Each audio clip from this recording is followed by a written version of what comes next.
Imagine an entire army, thousands of warriors held captive by fear. For 40 days, a giant of a man taunts them, and not a single soldier dares to fight. Their king has lost hope. The challenge is simple. One champion fights another, and the loser's nation will be enslaved. But no one steps forward. Who could possibly face this monster? The scene cuts from terrified soldiers to a sunlit field. Not a soldier, not a warrior, just a shepherd boy. They all laughed when he spoke up. They mocked his age and his size. They laughed until he did this. In the valley of Elah, two armies were locked in a stalemate, the Philistines and the armies of Israel. The source of Israel's paralysis had a name, Goliath of Gath. Goliath wasn't just big. Some ancient texts describe him as a monstrous 9 feet, 9 inches tall. He was a walking fortress of bronze, wearing armor that weighed over 125 pounds and carrying a spear with an iron point that weighed 15 pounds.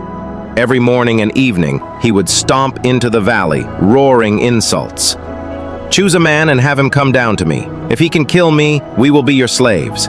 But if I kill him, you will be our slaves." His words hit their mark. The Israelite soldiers, from the newest recruit to the hardened veteran, would tremble. They didn't see a man, they saw an unbeatable problem. Their fear was a prison, and Goliath was the warden. Far from the battlefield, a young man named David was tending sheep. He wasn't a soldier. One day, his father sent him on an errand: take food to his brothers on the front lines and bring back news. He arrived just as Goliath began his daily spectacle, and just like every other day, the soldiers saw the giant and ran for their lives. But David's reaction was different. He didn't see a giant. He saw a man defying the armies of the living God. A righteous anger lit inside him. Who is this uncircumcised Philistine that he should defy the armies of the living God? He asked the other men. His oldest brother overheard and was furious, snapping at him for being conceited. But David wasn't shaken. He was focused not on the giant in front of him, but on the God above him. David's persistent questions quickly reached King Saul, who sent for him. Standing before the king, David spoke with stunning confidence. "Your servant will go and fight him." Saul just looked at him, a boy. "You can't go out against this Philistine," the king said. "You're only a young man, and he's been a warrior since he was young." But David answered with the voice of faith, not by arguing his own strength, but by giving testimony about God's. "Your servant has been keeping his father's sheep," he explained. "When a lion or a bear came, I went after it, struck it, and killed it. This uncircumcised Philistine will be just like one of them." Then he declared the core of his courage: "The Lord, who rescued me from the paw of the lion and the paw of the bear, will rescue me from the hand of this Philistine." Stunned, Saul agreed. He then tried to put his own tunic, armor, and helmet on David. But the boy could barely move. This wasn't his way. "I can't go in these," he told Saul. "I'm not used to them." He took them all off, choosing to trust the tools he knew and the God he knew even better.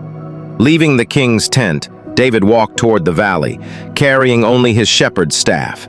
He passed a stream, bent down, and carefully chose 5 smooth stones, placing them in his shepherd's pouch.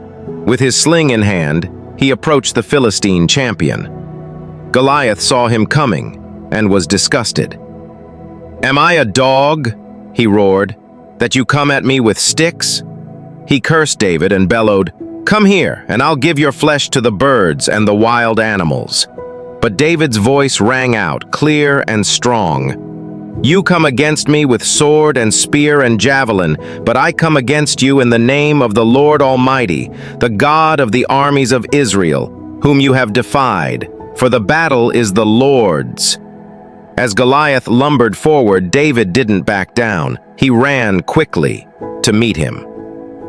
Reaching into his bag, he pulled out a single stone, placed it in his sling, and with a powerful swing, let it fly. The stone zipped through the air and struck Goliath square in the forehead, his only unprotected spot. The giant crashed face down on the ground. The battle was over. David ran and stood over the fallen giant. Having no sword of his own, he pulled Goliath's massive sword from its sheath and ended his life. When the Philistines saw their hero was dead, their confidence shattered and they ran. A great roar erupted from the Israelites as the fear that had paralyzed them was broken, and they charged after their enemies, winning a total victory. But the real story isn't just about a fallen giant. It's in the why. The victory was won in David's heart long before he stepped into the valley. The soldiers in Saul's army looked at Goliath and thought, "He's too big to hit." David looked at Goliath and thought, "He's too big to miss." The army saw the problem. David saw God.